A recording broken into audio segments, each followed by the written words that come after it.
Dear students, आज हम start करेंगे आर एंड एस नॉमेनक्लेचर।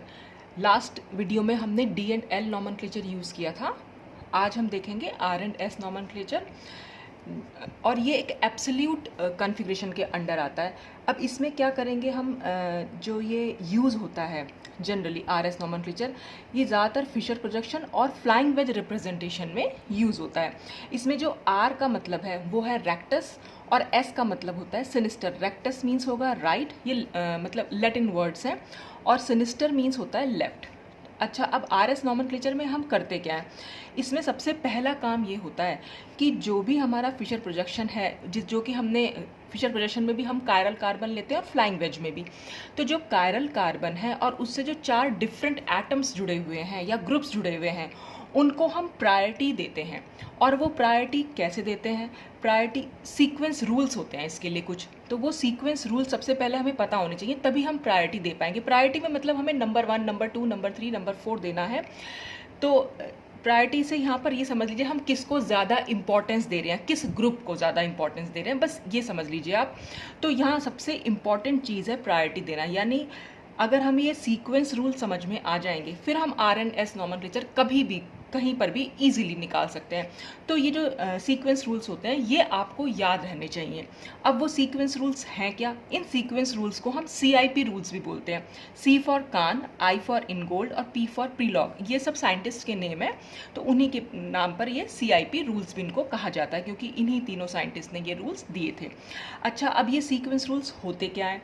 तो सबसे पहले हम इसमें देखेंगे कि अगर ये जो कार्बन एटम है, ये देखिए, ये मैंने यहाँ बना रखा है एक फिशर प्रोजेक्शन।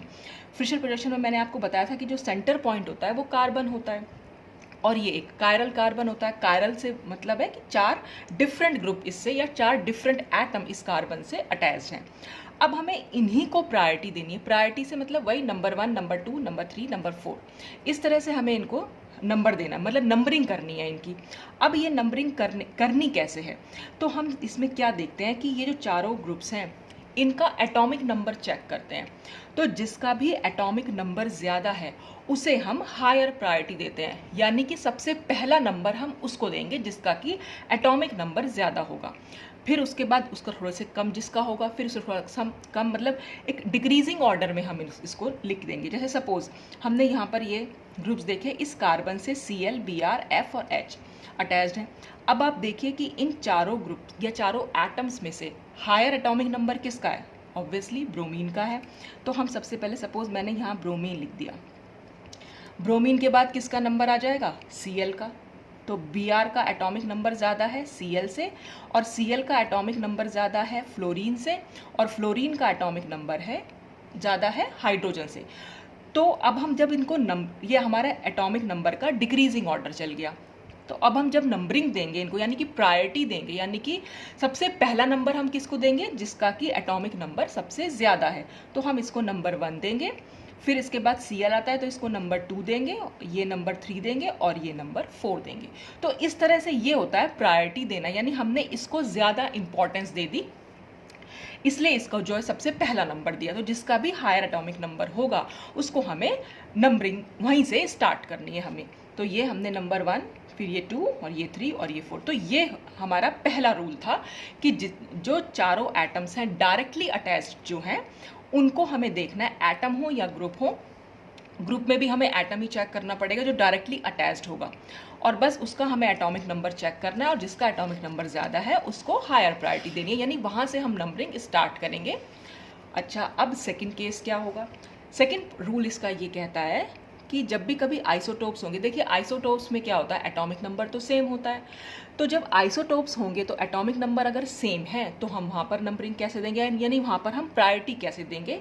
तो वहाँ पर क्या होता है, जैसे यहाँ पर हमने ले रखा है ये कार्बन Cl, F, D और H। तो यहाँ पर भी अगर हम देखें, सबसे पहले Cl, क्योंकि Cl का एटॉमिक नंबर ज़्यादा है, फिर F का एटॉमिक नंबर Cl से कम है लेकिन हाइड्रोजन और ड्यूटेरियम से ज़्यादा है। अब हाइड्रोजन और ड्यूटेरियम क्योंकि दोनों ही आइसोटोप हैं तो इनका तो एटॉमिक नंबर सेम है, तो यहाँ पर हम देखेंगे एटॉमिक वेट, यानी कि आइसोटोप्स के केस में हम देखते हैं जिसका भी एटॉमिक वेट ज़्यादा है उसको हम हायर प्रायोरिटी देते हैं, यानी कि सबसे पहले हम उसकी नंबरिंग करेंगे। तो ड्यूटेरियम और हाइड्रोजन में क्योंकि ड्यूटेरियम का एटॉमिक वेट हाइड्रोजन से ज़्यादा है तो फिर पहले आ जाएगा ड्यूटेरियम और लास्ट में रहेगा हाइड्रोजन। हाइड्रोजन तो आप कहीं पर भी अगर किसी भी कार्बन से हाइड्रोजन अटैच्ड है तो उसकी प्रायोरिटी तो हमेशा मतलब उसको तो हम नंबर 4 पर ही रखेंगे, ये बात तो आप ध्यान रख लीजिए। किसी भी कार्बन से अगर हाइड्रोजन अटैच्ड है तो हाइड्रोजन तो 4th नंबर पर ही जाएगा, क्योंकि हाइड्रोजन ही सबसे छोटा होता है, एटॉमिक नंबर सबसे कम उसी का ही है। तो यहाँ पर जब हम ये इस तरह से प्रायोरिटी का ऑर्डर आ गया तो ये नंबर 1 हो जाएगा, 2, ये 3 और ये 4। तो बस यहाँ पर हमने इसकी नंबरिंग लिख दी, ये नंबर 1, 2, 3 और 4। तो आइसोटोप के केस में हमें एटॉमिक वेट का ध्यान रखना है। अच्छा, अब नेक्स्ट रूल क्या कहता है? If 2 or more atoms attached to the chiral center are the same, the priority is decided by next atom and so on.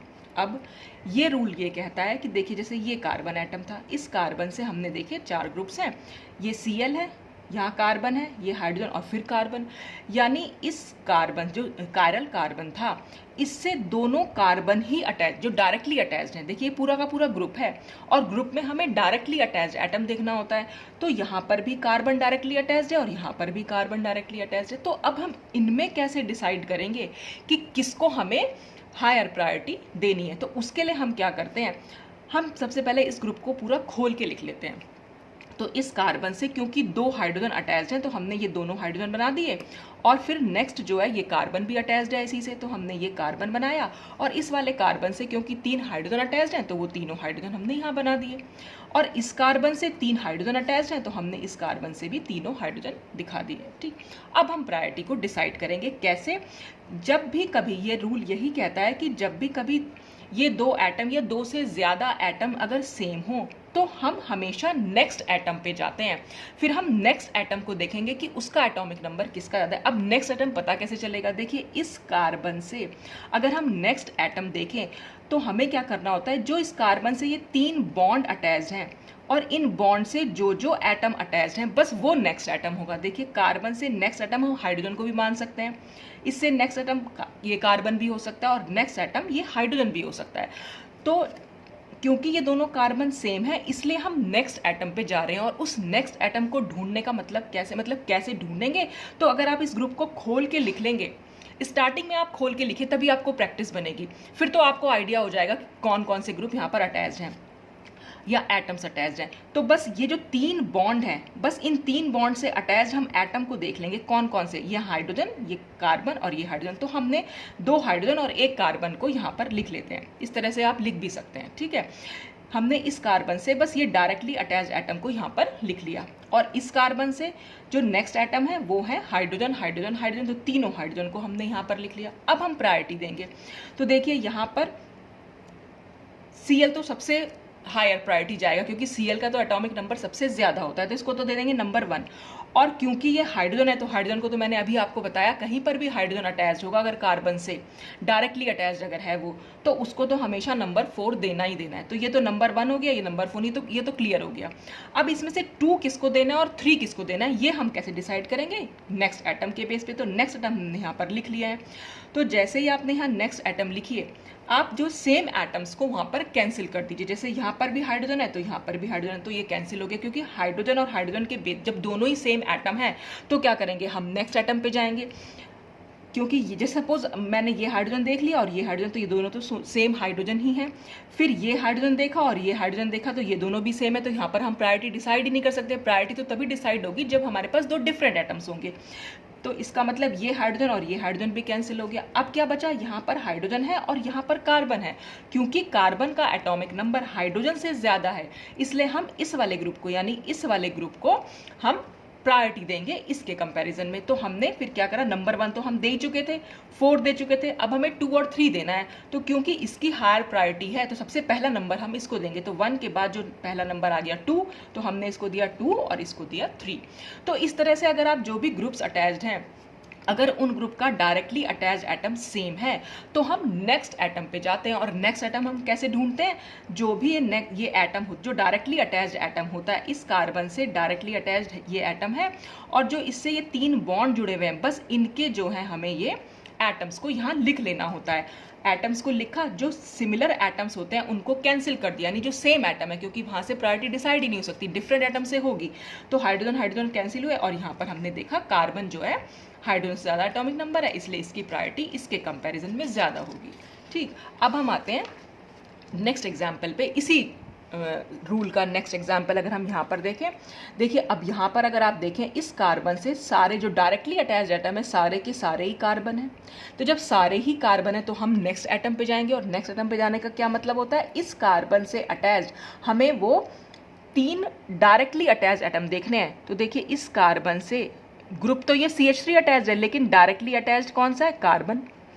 इससे भी ये भी कार्बन है और ये भी कार्बन है, तो हमने यहाँ तीनों कार्बन को लिख लिया। अब अगर हम यहाँ पर देखें, ये अभी हमने पहले ही देखा था अभी शुरू में, ये दोनों हाइड्रोजन इस कार्बन से अटैच हैं और ये कार्बन भी इसी कार्बन से अटैच है, तो हमने दोनों हाइड्रोजन लिख लिए और तीसरा कार्बन लिख लिया। अब इस कार्बन से अगर हम देखें, एक तो ये हाइड्रोजन अटैच्ड है तो इस हाइड्रोजन को लिख लिया, और अगर हम यहाँ पर बढ़ें तो एक कार्बन और ये वाला कार्बन अटैच्ड है तो हमने इसको लिख लिया, और इस कार्बन से तीनों ही हाइड्रोजन अटैच्ड हैं। तो अब हम प्रायोरिटी देंगे। देखिए सबको अगर आप ग्रुप को ध्यान से देखें, मतलब ये जो एटम्स हमने लिखे हैं सबको देखें, ये तीनों कार्बन हैं, यहाँ पर हाइड्रोजन है, यहाँ पर भी हाइड्रोजन है, यहाँ पर भी हाइड्रोजन है। तो जाहिर सी बात है क्योंकि ये तीनों ही कार्बन है तो सबसे ज़्यादा प्रायोरिटी तो हम इसी को देंगे, तो इसलिए नंबर 1 इसका हो जाएगा। और क्योंकि यहाँ पर तीनों ही हाइड्रोजन है तो इसका मतलब लीस्ट प्रायोरिटी हम इसको देंगे, यानी सबसे कम प्रायोरिटी हम इसको दे रहे हैं, इसलिए इसका नंबर 4 हो जाएगा। अब बचे ये दोनों, इन दोनों में फिर वैसे ही हम कंपैरिजन कर लेंगे जैसे हमने पहले किया था। जो सिमिलर एटम्स हैं हम उनको कट कर देंगे। यहाँ पर हाइड्रोजन है और यहाँ पर भी हाइड्रोजन है, तो इस हाइड्रोजन से ये हाइड्रोजन कैंसिल है। यहाँ पर एक कार्बन है तो यहाँ पर भी एक कार्बन है, तो इस कार्बन से इस कार्बन को कैंसिल कर दीजिए। ये हाइड्रोजन है और ये कार्बन है, क्योंकि कार्बन का एटॉमिक नंबर ज़्यादा है हाइड्रोजन से तो इसको हम ज़्यादा प्रायोरिटी देंगे। तो 1 और 4 तो हम पहले दे ही चुके थे, बस 2 और 3 बचती है, तो ज़्यादा प्रायोरिटी क्योंकि हम इसको दे रहे हैं तो इसका नंबर हो जाएगा 2 और ये नंबर हो जाएगा 3। तो इस तरह से हम प्रायोरिटी को डिसाइड करते हैं। तो ये अगर मतलब आपको सबसे आसान तरीका मतलब यही होता है कि जो भी आपके सेम एटम्स हैं उनसे अटैच बस आप 3 बॉन्ड देखिए और डायरेक्टली अटैच एटम देखिए, उनको साइड में लिख लीजिए, और फिर जो सिमिलर एटम्स हैं उनको कैंसिल कर दीजिए सब। और किसी भी 2 ग्रुप्स में हम डिसाइड करेंगे, जैसे सपोज हमें इन दोनों में डिसाइड करना है, इन दोनों में अगर हम इन दोनों में डिसाइड करेंगे तो देखिए एक कार्बन से एक कार्बन तो कैंसिल हो जाएगा, लेकिन यहाँ पर 2 हाइड्रोजन है और यहाँ पर 2 कार्बन है, तो जाहिर सी बात है इसके कंपैरिजन में हम इसको ज़्यादा प्रायोरिटी देंगे। अगर आप इसको और इसको कंपैरिजन करें, इन दोनों को कंपैरिजन करेंगे तो यहाँ पर 2 कार्बन है तो यहाँ भी 2 कार्बन है, दोनों कार्बन कैंसिल हो जाएंगे, लेकिन यहाँ पर एक हाइड्रोजन है और यहाँ पर एक कार्बन है, तो फिर भी यही जीतेगा, तो इसको ज़्यादा प्रायोरिटी देंगे। और इन दोनों को अगर हम कंपैरिजन करेंगे तब भी यहाँ तो तीनों ही हाइड्रोजन है, यहाँ तीनों कार्बन, तो इनसे भी ये जीत गया, तो इसका मतलब ये तो सभी से जीत गया, तो इसीलिए इसको हम ज़्यादा प्रायोरिटी दे रहे हैं। तो आप हर ग्रुप का हर ग्रुप से कंपेरिजन करके देख सकते हैं। पहले आपने इस ग्रुप को तीनों से कंपेरिजन किया, फिर आप इस ग्रुप पे आ जाइए। इस ग्रुप में अगर हम इससे मैंने आपको भी बताया, इससे करने पर ये जीता था, तो फिर इसका फिर हम इससे भी करके देख लेते हैं। इसका अगर हम इससे करेंगे तो दोनों हाइड्रोजन तो कैंसिल हो जाएंगे, एक हाइड्रोजन और एक कार्बन बचेगा, तो इसका मतलब ये सबसे लास्ट में रहेगा, इसके कंपैरिजन में तो ये लास्ट में ही रहेगा। ठीक है, अगर आप इन दोनों का कंपैरिजन करेंगे, इन दोनों के कंपैरिजन में भी, क्योंकि यहाँ तीनों हाइड्रोजन है यहाँ पर एक कार्बन है, तो ये लास्ट में ही रहेगा, तो ये हम सबसे लास्ट में रखेंगे। फिर हम इन दोनों का कंपैरिजन कर लेंगे। तो आप हर ग्रुप का कंपैरिजन भी करके देख सकते हैं, और एक बार इस पर अगर निगाह मार लेंगे तो भी आपको क्लियर हो जाएगा, क्योंकि तीनों कार्बन है इसलिए नंबर 1, तीनों हाइड्रोजन है इसलिए नंबर 4, फिर इन दोनों का कंपैरिजन करके देख सकते हैं बस। अच्छा, अब नेक्स्ट रूल क्या कहता है? नेक्स्ट रूल ये कहता है कि अगर directly attached atom double bond से अटैच्ड है किसी दूसरे एटम से, या ट्रिपल बॉन्ड से अटैच्ड है दूसरे एटम से, तो हम इस डबल बॉन्ड और ट्रिपल बॉन्डेड एटम्स को किस तरह से लिखेंगे? मतलब इसका ये मतलब ये डुप्लीकेटेड एक्सक्यूज मी, इसको हम डुप्लीकेटेड या ट्रिप्लीकेटेड मान लेते हैं डबल बॉन्ड या ट्रिपल बॉन्ड के केस में। क्या मतलब है इस चीज़ का?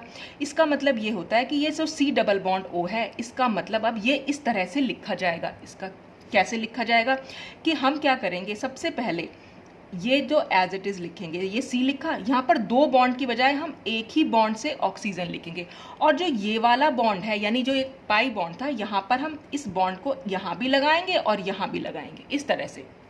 और क्या करना है आपने कि जब हमने ये बॉन्ड लगा लिया, एक सिंगल बॉन्ड रखा और जो दूसरा बॉन्ड है उस दूसरे बॉन्ड को हम दोनों एटम्स के साथ लगा देंगे। ठीक है, अच्छा, और देखेंगे कि इस वाले एटम से यहाँ पर कौन सा एटम अटैच है, तो जो एटम अटैच होता है उसको हम इसके साथ लिख देंगे ब्रैकेट में, और इस एटम के साथ ये वाले एटम को लिख देंगे ब्रैकेट में। तो ये इसी तरह से तो लिखा है। तो ये हम क्या कर रहे हैं, इस कार्बन का हमने डुप्लीकेट ही तो कर दिया, ये एक डुप्लीकेट कार्बन तो हो गया, और इस ऑक्सीजन का एक डुप्लीकेट ऑक्सीजन।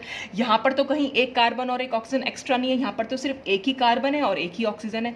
यहाँ पर क्या हुआ, 2 कार्बन हो गए और 2 ऑक्सीजन हो गए। तो इसका मतलब ये जो डबल बॉन्डेड एटम्स थे यहाँ पर डुप्लीकेटेड हो गए हैं, इसका ये मतलब हुआ। तो इसी तरह से हमें इसको लिखना होता है। तो जो एटम्स हम ब्रैकेट में लिखते हैं इनकी वैलेंसी कभी कंप्लीट नहीं होती, इसलिए हम इन एटम्स को बोलते हैं फैंटम एटम्स। वैलेंसी कंप्लीट होने का, वैलेंसी के मतलब ऑक्सीजन के डबल बॉन्ड होता है, ऑक्सीजन हमेशा 2 बॉन्ड से अटैच होता है किसी भी एटम से। तो यहाँ पर खाली ऑक्सीजन का एक बॉन्ड है, ठीक है। जैसे ये वाला ऑक्सीजन है, इस ऑक्सीजन के यहाँ पर दोनों बॉन्ड हैं, तो ये कंप्लीट है वैलेंसी। और इस ऑक्सीजन का खाली एक ही बॉन्ड है, तो ये फैंटम एटम कहलाते हैं, जिनकी वैलेंसी कंप्लीट नहीं है, क्योंकि ये तो हमने डुप्लीकेट कर दिए हैं अपने हिसाब से। कार्बन की 4 वैलेंसीज होती हैं, यहाँ पर हमने 3 ही वैलेंसी दिखाई। एक्चुअल में यहाँ पर भी कहीं ना कहीं होगी, पर मैंने वो शो नहीं करी हुई है। ये अंडरस्टूड है कि ये 4 वैलेंसीज हैं इसकी। तो इस कार्बन की तो चारों वैलेंसी पूरी है, लेकिन यहाँ पर इस कार्बन की खाली हमने एक ही वैलेंसी दिखाई है, तो ये भी फैंटम एटम कहलाता है। तो आपने करना क्या है, इसका मतलब सिंपल सा है। अगर आपने डबल बॉन्ड देखा तो डबल बॉन्ड का ये मतलब होता है हमने इस कार्बन से 2 बॉन्ड बनाने हैं, और मतलब हम ये कह सकते हैं इस कार्बन से 2 ऑक्सीजन अटैच्ड हैं। तो देखिए इस कार्बन से 2 ऑक्सीजन अटैच्ड हैं, इस ऑक्सीजन से 2 कार्बन अटैच्ड हैं, तो ये एक कार्बन ये और एक कार्बन ये। तो जितने बॉन्ड्स यहाँ बने हुए हैं, डबल बॉन्ड या ट्रिपल बॉन्ड के केस में बात कर रही हूँ, अगर डबल बॉन्ड है तो आपने क्या सोचना है कि अगर ये डबल बॉन्ड बना हुआ है तो इस कार्बन से, और ये वाला एटम देख लो, तो इस कार्बन से 2 ऑक्सीजन अटैच्ड हैं और इस ऑक्सीजन से 2 कार्बन अटैच्ड हैं। इसका मतलब ये हुआ। जैसे अब नेक्स्ट ये देखें, तो ये इसको देख के ही हम समझ सकते हैं इस कार्बन से 2 कार्बन अटैच्ड हैं और इस कार्बन से भी 2 कार्बन अटैच्ड हैं। आपने सिर्फ आगे का बॉन्ड देखना है, और फिर जितने बॉन्ड बने हुए हैं उतने ही ये वाले एटम्स इस वाले एटम से अटैच होते हैं। और इसको लिखने का तरीका क्या हो गया, और देख भी सकते हैं, देखिए इस कार्बन से ये 2 कार्बन अटैच्ड हैं और इस कार्बन से भी ये 2 कार्बन अटैच्ड हैं। और ये कैसे आए, आपने सिंपल ये कार्बन के बीच में पहले सिंगल बॉन्ड बनाया, इस वाले बॉन्ड को यहाँ भी बना दिया, यहाँ भी बना दिया। इस कार्बन से देखा कौन सा एटम अटैच्ड है, उसी एटम को आपने यहाँ लिख दिया। इस कार्बन से देखा कौन सा एटम अटैच्ड है, उसी कार्बन को हमने यहाँ लिख दिया। तो वही तो यहाँ पर बात हुई। तो देखिए खुल के बात क्या आई कि इस कार्बन से 2 कार्बन अटैच्ड हैं और इस कार्बन से भी 2 कार्बन अटैच्ड हैं। तो आप चाहे ये खोल के ना भी लिखें, बस इस डबल बॉन्ड को देखते साथ ही समझ जाइएगा कि इस वाले एटम से 2 एटम्स अटैच्ड हैं, और वो कौन से 2 एटम्स होंगे, जो इसके पड़ोस में लिखे हुए होंगे। और इस एटम से भी 2 ही एटम अटैच्ड हैं, कौन से एटम्स होंगे, जो यहाँ लिखे हुए होंगे। तो वो दोनों एटम्स अटैच हो जाएंगे। अच्छा, जैसे ये है, अब इस कार्बन से यहाँ 3 बॉन्ड बना रखे हैं नाइट्रोजन, ट्रिपल बॉन्ड से नाइट्रोजन, तो हम ये कह सकते हैं कि इस कार्बन से 3 नाइट्रोजन अटैच है। देखिए ये बॉन्ड मैं काउंट नहीं कर रही हूँ, ये बॉन्ड तो है ही है। इस कार्बन के इस बॉन्ड के अलावा इस कार्बन से 3 नाइट्रोजन अटैच हैं। और देखिए खोल के जब हम लिख रहे हैं, इस कार्बन से 3 नाइट्रोजन, एक नाइट्रोजन ये, दूसरा ये और तीसरा ये। और ऐसे ही इस नाइट्रोजन से भी 3 कार्बन अटैच हैं, एक ये, एक ये, एक ये। आया कैसे ये, बिल्कुल वैसे जैसे हम ऊपर वाला लिखेंगे। सबसे पहले हमने क्या करा, ये हमने, क्योंकि यहाँ पर 3 बॉन्ड थे तो सबसे पहले हमने एक बॉन्ड कम किया, हमने सिर्फ 2 बॉन्ड लगाए। 2 बॉन्ड लगाने का मतलब हुआ हमने एक बॉन्ड यहाँ लगाना है और एक बॉन्ड यहाँ। पहले तो 2 बॉन्ड बनाए, और जो वो तीसरा बॉन्ड था उसको हमने यहाँ बना लिया, यहाँ बना लिया। इस कार्बन से क्योंकि नाइट्रोजन अटैच है तो हमने यहाँ नाइट्रोजन लिख दिया, और इस नाइट्रोजन से कार्बन अटैच है तो हमने यहाँ कार्बन लिख दिया। फिर हम क्या करेंगे, फिर से हम इसी को लिखेंगे C। अब की बार ये डबल बॉन्ड था, हम सिर्फ सिंगल बॉन्ड बनाएंगे, और ये तो ऑलरेडी है ही, ठीक है। और ये जो बॉन्ड हमने हटाया है, फिर से इस बॉन्ड को लगा लेंगे। जो भी बॉन्ड आप हटाओ उसे दोनों एटम पे लगा दो, और फिर पड़ोस वाला एटम उससे जोड़ दो। इस कार्बन से फिर ये नाइट्रोजन अटैच हो गया, और इस नाइट्रोजन से ये कार्बन अटैच हो गया। तो इस तरह से ये पूरा खोल के मैंने यहाँ पर, ये इस तरह से लाइन से आया तो मैंने डायरेक्टली यहाँ पर लिख दिया। तो इस कार्बन से अपने आप से दिख गए हमें 3 नाइट्रोजन, और जो ब्रैकेट में लिखे हैं वो हमारे ट्रिप्लीकेटेड। अब देखिए ये ट्रिप्लीकेटेड हो गया, ये कार्बन यहाँ पर सिंगल कार्बन था, लेकिन अगर आप यहाँ देखें तो यहाँ 1 2 3 कार्बन हो गए। यहाँ पर एक नाइट्रोजन था तो यहाँ पर 1 2 और 3 नाइट्रोजन हो गए, तो ये ट्रिप्लिकेट हो गए एटम्स। तो इसको हम ट्रिपल बॉन्ड है तो ट्रिप्लिकेटेड हो जाएंगे, डबल बॉन्ड है तो डुप्लीकेटेड हो जाएंगे। तो बस आपने सिर्फ इतना ध्यान रखना है कितने बॉन्ड बने हुए हैं। अगर 2 बॉन्ड बने हुए हैं, डबल बॉन्ड है, तो बस आपने समझ लेना है कि इस वाले एटम से ये वाले 2 एटम्स अटैच्ड हैं और इस वाले एटम से ये वाले 2 एटम अटैच्ड हैं। और ऐसे यहाँ पर इस वाले एटम से क्योंकि 3 बॉन्ड जुड़े हुए हैं, तो इसका मतलब इस वाले एटम से ये 3 एटम्स अटैच्ड हैं और इस वाले एटम से ये 3 एटम्स अटैच्ड हैं, बस और कुछ नहीं। और बाकी खोलने का तरीका इस तरह से आप लिख सकते हैं। अगर आपको डायरेक्टली समझ में नहीं आ रहा कि कैसे 3 एटम अटैच्ड है, तो आप खोल के इसको लिख सकते हैं। जैसे यहाँ पर है, इसका ये मतलब हुआ कि इस कार्बन से 3 कार्बन अटैच्ड हैं, तो वो मैंने यहाँ पर दिखा भी रखे हैं। एक कार्बन ये, दूसरा कार्बन ये, तीसरा कार्बन ये। और इस कार्बन से भी 3 ही कार्बन अटैच्ड हैं, तो वो हमें दिख भी रहा है। ये एक कार्बन ये, दूसरा कार्बन ये, तीसरा कार्बन ये। और बिल्कुल ऐसे इसको बनाना है कि पहले हमने डबल बॉन्ड बनाया, सिंपल, क्योंकि यहाँ पे 3 बॉन्ड थे, हमने एक बॉन्ड कम किया। जो बॉन्ड कम करते हैं उसको हम यहाँ लिख देंगे। फिर से हम क्या करेंगे, इस डबल बॉन्ड को भी कम कर देंगे, तो ये सिंगल बॉन्ड हो गया। ये बॉन्ड तो हम पहले बना ही चुके थे, एक एक बॉन्ड और बना दो यहाँ पर। और ये बॉन्ड से जुड़े हुए एटम्स कौन से होंगे, ये वाला कार्बन, और इससे जुड़े हुए एटम्स कौन से होंगे, ये वाला कार्बन। तो बस इस तरह से हमें इसको डुप्लीकेटेड या ट्रिप्लीकेटेड मानना पड़ता है। और जो ब्रैकेट में लिखे होते हैं इनको हम बोलते हैं फैंटम एटम। फैंटम एटम मतलब जिनकी वैलेंसी इनकम्प्लीट हो। जैसे अब ये बेंजीन रिंग जुड़ी हुई हो कहीं पर, किसी भी कार्बन से, कायरल कार्बन से अगर बेंजीन रिंग पीएच लिखा हुआ हो या इस तरह से बेंजीन रिंग, तो उसका मतलब जैसे ये है, तो इसको हम कैसे लिख सकते हैं। ये मैंने पूरा खोल के लिखा है इसको। देखिए यहाँ पर जो ये हैं, ये जो 6 कार्बन होते हैं, तो मैंने वो 6 कार्बन यहाँ पर बना दिए। और ये सारे के सारे यहाँ पर सिंगल बॉन्ड, फिर डबल बॉन्ड, फिर सिंगल बॉन्ड, डबल बॉन्ड, ठीक है। और सारे हाइड्रोजन अटैच हैं, तो हर कार्बन से मैंने हाइड्रोजन भी अटैच कर दिए पहले ही, ठीक है।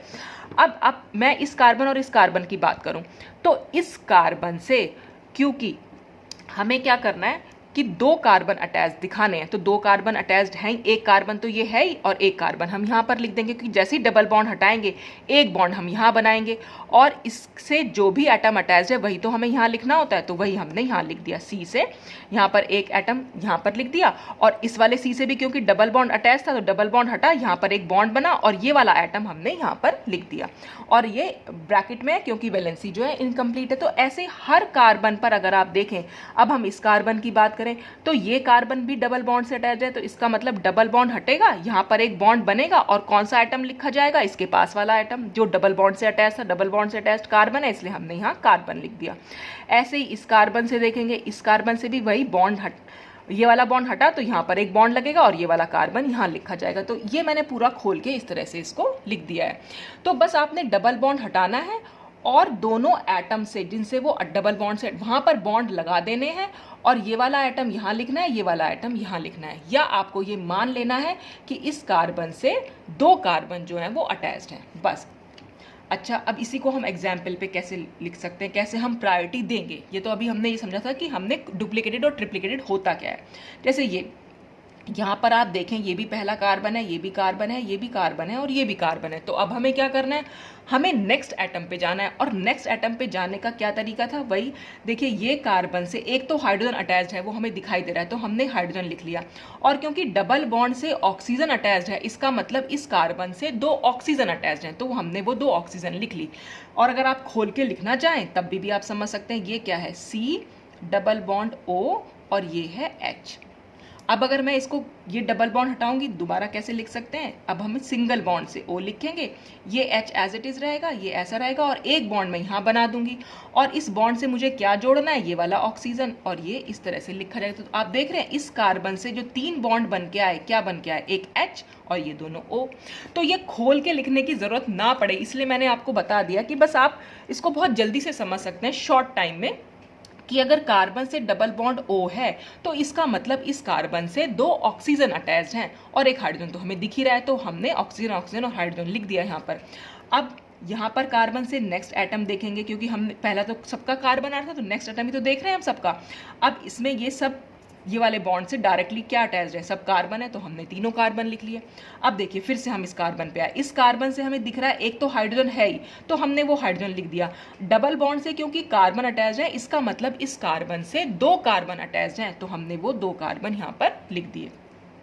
तो खोल के लिखने की ज़रूरत नहीं पड़ेगी। अगर आप खोल के लिखना भी चाहें तो हम इस तरह से इसको दिखा सकते। तो डबल बॉन्ड, ये C है और यहाँ पर H है। तो अब अगर हम इसको खोल के लिखेंगे तो ये C सिंगल बॉन्ड C और यहाँ पर ये वाला एटम और ये एटम। तो देख रहे हैं आप, इस C से एक H और दोनों C अटैच्ड हैं, यानी ये हमने इस तरह से इसको लिख दिया। अच्छा, अब ये देखेंगे इस कार्बन से दो तो ये हाइड्रोजन है ही अटैच्ड और एक ये कार्बन भी अटैच्ड है, तो हमने वो यहाँ पर लिख दिया।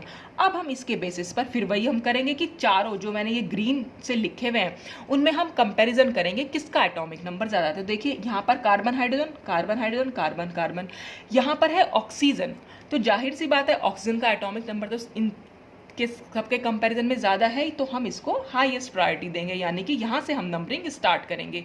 नंबर 1 हो गया ये। अब हम इन तीनों में देखेंगे। इन तीनों में अगर आप देखें, यहाँ पर हाइड्रोजन है, यहाँ पर भी हाइड्रोजन है, लेकिन यहाँ कोई हाइड्रोजन नहीं है, सारे ही कार्बन है, तो जाहिर सी बात है इसकी प्रायोरिटी इनके कंपैरिजन में ज़्यादा होगी, तो हम 1 के बाद नंबर 2 इसको देंगे। अब अगर हम इसमें और इसमें कंपैरिजन करें तो आप सेम एटम्स को कैंसिल कर दीजिए।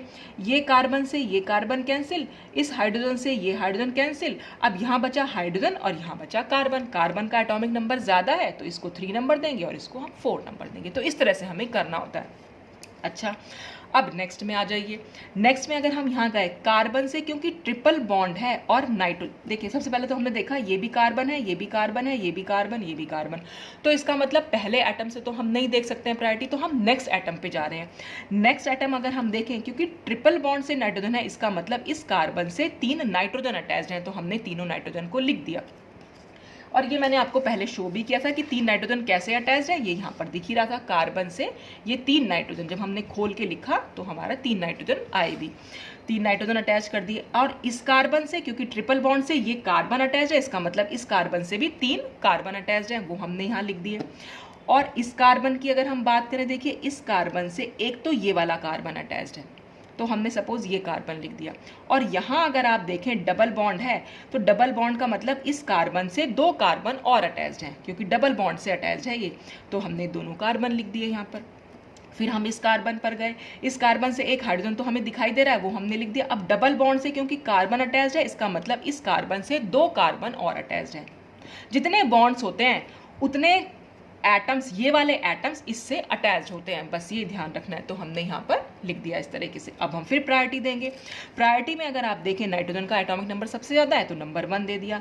इन तीनों में अगर हम कंपैरिजन करें तो देखिए यहाँ पर हाइड्रोजन है, तो ये तो लास्ट में जाएगा। यहाँ पर कार्बन है, यहाँ पर भी कार्बन है, तो ये तो हमारा सबसे लास्ट में चला जाएगा, तो इसको तो हम नंबर 4 दे देंगे। अब हम यहाँ पर देखेंगे तो 3 कार्बन अटैच्ड हैं और यहाँ पर भी 3 कार्बन अटैच्ड हैं, तो फिर से हम नेक्स्ट एटम पे जाएंगे, यानी इस कार्बन से हम प्रायोरिटी डिसाइड नहीं कर पा रहे हैं। अब हम नेक्स्ट एटम पे जा रहे हैं, तो नेक्स्ट एटम हमने देख लिया, क्योंकि कार्बन कार्बन कार्बन हो रहे थे। फिर हम क्या करेंगे, इस वाले कार्बन पर जाएंगे। पहले हमने इसको देखा, फिर हमने इसको देखा, तो अगर आप यहाँ पर चेक करें तो इस, क्योंकि ये कार्बन से तो हमने 3 कार्बन देख लिए, तो वो तो नहीं हो पा रहा। अब हम इस कार्बन पे जा रहे हैं, तो इस कार्बन से भी अगर आप देखेंगे तो यहाँ पर हम ये दिखा सकते हैं कि ये तो एक हाइड्रोजन तो अटैच्ड है, बाकी के 3 कार्बन अटैच्ड हैं। और अगर हम यहाँ पर देखें, यहाँ पे हर कार्बन से तीनों कार्बन ही अटैच्ड मिलेंगे आपको, हर कार्बन से 3 कार्बन अटैच्ड हैं। और जबकि यहाँ पर 3 कार्बन के अलावा ये, मतलब यहाँ पर जो हाइड्रोजन आ रहा है यहाँ पर, तो जहाँ पर भी हाइड्रोजन आ रहा होगा, कार्बन की प्रायोरिटी क्योंकि ज़्यादा होती है हाइड्रोजन के कंपैरिजन में, तो इसलिए हम इसको नंबर 2 दे रहे हैं और यहाँ पर इसको नंबर 3 बैठ रहा है। तो इन दोनों में हम कंपैरिजन इस तरीके से कर सकते हैं। तो अगर आप इस वाले एटम से अटैच मतलब नहीं देख पा रहे हैं, तो हम नेक्स्ट एटम पे जा रहे हैं, नेक्स्ट एटम से नहीं देख पा रहे हैं, तो हम उससे नेक्स्ट एटम पे जा रहे हैं। तो इसी तरह से हमने इन दोनों में प्रायोरिटी को डिसाइड किया। अच्छा, अब नेक्स्ट रूल क्या कहता है? नेक्स्ट रूल ये कहता है कि priority of atom is greater than lone pair. कहीं पर अगर आपको लोन पेयर दिखाई दे तो लोन पेयर से ज़्यादा प्रायोरिटी हमेशा एटम की होती है, जैसे हम नेक्स्ट एग्जाम्पल में देख सकते हैं। इस एग्जाम्पल की अगर हम बात करें, देखिए यहाँ पर डायरेक्टली अटैच्ड एटम नाइट्रोजन, ये भी नाइट्रोजन, ये कार्बन, इसका मतलब इन दोनों एटम्स की प्रायोरिटी इन दोनों से ज़्यादा होगी। अब इन दोनों में हम कैसे डिसाइड करेंगे? इन दोनों में हम डिसाइड करेंगे नेक्स्ट एटम से, यानी हम इस नाइट्रोजन से अटैच्ड एटम को देखेंगे क्या क्या है। तो इस नाइट्रोजन से 3 हाइड्रोजन अटैच्ड हैं, जो मैंने यहाँ दिखा रखे हैं, ये 3 हाइड्रोजन अटैच्ड हैं। और इस नाइट्रोजन से 2 तो हाइड्रोजन अटैच्ड हैं। और अगर आप ध्यान दें तो यहाँ पर एक लोन पेयर भी होता है। नाइट्रोजन के पास कुल मिलाकर 5 इलेक्ट्रॉन्स होते हैं। ठीक है, 5 इलेक्ट्रॉन्स हमने कैसे दिखाने हैं, देखिए एक इलेक्ट्रॉन तो यहाँ पर गया, इस कार्बन के साथ बॉन्ड बनाया होगा, तो ये एक इलेक्ट्रॉन ये है, 2 हमने यहाँ दिखा दिए, 2 इस हाइड्रोजन से अटैच्ड होंगे और बाकी के दोनों ये हैं, तो 2 ये 3 और ये बाकी के 2, कुल मिलाकर हो गए 5 इलेक्ट्रॉन्स। अगर आप देखें तो ये हमारे पास 5 इलेक्ट्रॉन्स, देखिए एक इलेक्ट्रॉन ये, एक इलेक्ट्रॉन ये, 2 इलेक्ट्रॉन ये और बाकी जो इससे जुड़ा हुआ है, तो ये 5 इलेक्ट्रॉन्स हैं। तो 3 तो बॉन्ड शो होते हैं और यहाँ पर 2 एक लोन पेयर होता है इसके ऊपर। तो अगर हम इसमें और इसमें कंपैरिजन करें, देखिए ये हाइड्रोजन से हाइड्रोजन कैंसिल हो जाएगा, इस हाइड्रोजन से ये हाइड्रोजन कैंसिल हो जाएगा। अब इसके पास बचा लोन पेयर और यहाँ बचा एटम। तो एटम की प्रायोरिटी हमेशा लोन पेयर से ज़्यादा होती है, इसलिए हमने इसको नंबर 1 दिया और इसको नंबर 2 दिया। अगर हम इन दोनों में कंपेरिजन करें, भाई दोनों ही कार्बन कार्बन है, नेक्स्ट एटम पे गए तो यहाँ भी डबल बॉन्ड ओ है, यहाँ भी डबल बॉन्ड ओ है, तो यहाँ तो हमें खोल के देखने की ज़रूरत ही नहीं है क्योंकि दोनों ही सेम है। फिर हम नेक्स्ट एटम पे गए, यहाँ पे OH है, यहाँ पे O पे नेगेटिव चार्ज है। अब देखिए इस OH को कैसे लिख सकते हैं हम, ये बॉन्ड था मैंने यहाँ बना दिया, ठीक है। ऑक्सीजन के ऊपर यहाँ पर 2 लोन पेयर है और एक हाइड्रोजन है। ऑक्सीजन के ऊपर 2 लोन पेयर हमें कैसे मालूम पड़े, क्योंकि ऑक्सीजन के पास होते हैं 6 इलेक्ट्रॉन। 6 इलेक्ट्रॉन कैसे दिख सकते हैं, एक इलेक्ट्रॉन ये रहा, दूसरा इलेक्ट्रॉन यहाँ, क्योंकि ये इसके साथ बॉन्ड बनाया होगा एक इलेक्ट्रॉन ने, 1 2 3 4 5 6, तो इसका मतलब यहाँ पर कुल मिलाकर 6 इलेक्ट्रॉन्स हमें दिखाई दे रहे हैं, जिसमें 2 तो हमारे बॉन्ड बना रहे हैं सिग्मा बॉन्ड, बाकी के दोनों जो हैं वो लोन पेयर की तरह प्रेजेंट है। यहाँ पर अगर हम देखें, ये बॉन्ड मैंने यहाँ बना दिया एज इट इज़। ऑक्सीजन के ऊपर नेगेटिव चार्ज का मतलब होता है इसके पास एक इलेक्ट्रॉन एक्स्ट्रा है, यानी जो 6 इलेक्ट्रॉन होते हैं ऑक्सीजन के, यानी कि यहाँ पर हमें 7 इलेक्ट्रॉन दिखाने हैं। 7 इलेक्ट्रॉन में से एक इलेक्ट्रॉन तो हमने यहाँ शो कर दिया इस बॉन्ड, इस कार्बन के साथ जिसने बॉन्ड बनाया होगा, और बाकी के जो 6 इलेक्ट्रॉन्स हैं वो लोन पेयर की तरह प्रेजेंट है। तो कुल मिलाकर यहाँ 7 इलेक्ट्रॉन है। तो अब अगर हम इसमें और इसमें कंपेरिजन करें तो कैसे कर सकते हैं, देखिए इस एक लोन पेयर से ये लोन पेयर कैंसिल, इस लोन पेयर से ये लोन पेयर कैंसिल, और ये जो लोन पेयर है और यहाँ पर है एटम, और एटम की प्रायोरिटी लोन पेयर से ज़्यादा है, इसलिए हमने इसको नंबर 3 दिया और यहाँ पर नंबर 4 दिया। तो ये था हमारा 5th रूल। 6th रूल क्या कहता है, अगर कार्बन से एक तरफ सिस एल्कीन जुड़ी हुई है, दूसरी तरफ ट्रांस एल्कीन जुड़ी हुई है, तो सिस को हम ज़्यादा प्रेफरेंस देंगे या ज़्यादा प्रायोरिटी देंगे उसको ट्रांस के कंपेरिजन में। जैसे अगर हम यहाँ देखें, कार्बन से ये ऑक्सीजन है, यहाँ पर ये कार्बन है और ये भी कार्बन, देखिए जो ये बॉन्ड यहाँ पर शो नहीं कर रखा है लेकिन ये अंडरस्टूड होता है कि यहाँ पर ये कार्बन है। तो कार्बन के कंपैरिजन में ऑक्सीजन का एटॉमिक नंबर ज़्यादा है, तो इसको तो हमने नंबर 1 दिया, प्रायोरिटी ज़्यादा हो जाएगी इसकी, और हाइड्रोजन की तो सबसे कम होती है इसलिए हम इसको नंबर 4 दे दिया। यहाँ अगर हम देखें तो देखिए दोनों H सेम साइड है, तो इसका मतलब ये सिस है, और यहाँ दोनों H ऑपोजिट साइड है डबल बॉन्ड के, इसका मतलब ये है ट्रांस, क्योंकि सिस की प्रायोरिटी ट्रांस से ज़्यादा है, इसलिए हमने इसको नंबर 2 दिया और इसको नंबर 3 दिया, ठीक है। नेक्स्ट है, मैंने आपको E एंड Z नॉमेनक्लेचर भी समझाया था, वहाँ पे भी Z की प्रायोरिटी ज़्यादा होती है E से। अगर आप कभी भी ऐसे इस तरह से ही आ जाए, एक तरफ Z हो कन्फिग्रेशन, दूसरी तरफ E हो, तो हम हमेशा Z को प्रेफरेंस देंगे E के कंपैरिजन में। अब R की प्रायोरिटी होती है ज़्यादा S से। अभी मैंने आपको R और S समझाया नहीं है क्योंकि ये सब RS के अंडर ही चल रहा है, तो ये भी कभी आगे जाके एग्जाम्पल्स जब आएंगे तब मैं आपको क्लियर करूंगी। कहीं पर भी ऐसा हो कि इस कार्बन सेंट्रल कार्बन यानी कायरल कार्बन से एक तरफ तो R कन्फिग्रेशन आ रहा हो, दूसरी तरफ S आ रहा हो, तो हम हमेशा R की प्रायोरिटी ज़्यादा मानते हैं S के कंपेरिजन में। अगर एक तरफ RR हो, दूसरी तरफ SS है, तो RR की प्रायोरिटी ज़्यादा होती है। अच्छा, एक तरफ RR है, दूसरी तरफ RS है, या एक तरफ SS आ रहा है, दूसरी तरफ RS आ रहा है, तो हमेशा जो सिमिलर ग्रुप्स होते हैं या जो लाइक पेयर्स होते हैं, ये पेयर ही तो हैं, तो जो लाइक पेयर यानी सेम एक जैसे पेयर जब होते हैं उनकी प्रायोरिटी हमेशा ज़्यादा होती है अनलाइक पेयर जो एक जैसे नहीं हैं उनके कंपैरिजन में। ये कभी एग्जाम्पल अभी आगे आएंगे तब मैं आपको समझा दूंगी।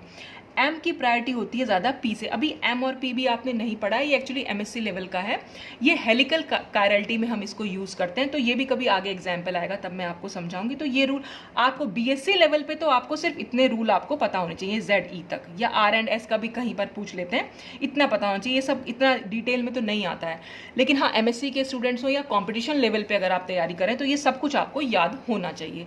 तो ये सब कुछ था सीक्वेंस रूल्स। तो आज हमने सिर्फ सीक्वेंस रूल पढ़े हैं RS नॉमेनक्लेचर के अंडर।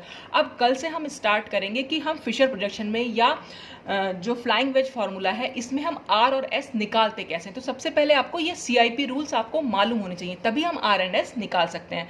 तो आज के लिए बस इतना ही, बाकी हम कल के वीडियो में डिस्कस करेंगे। Thanks for watching.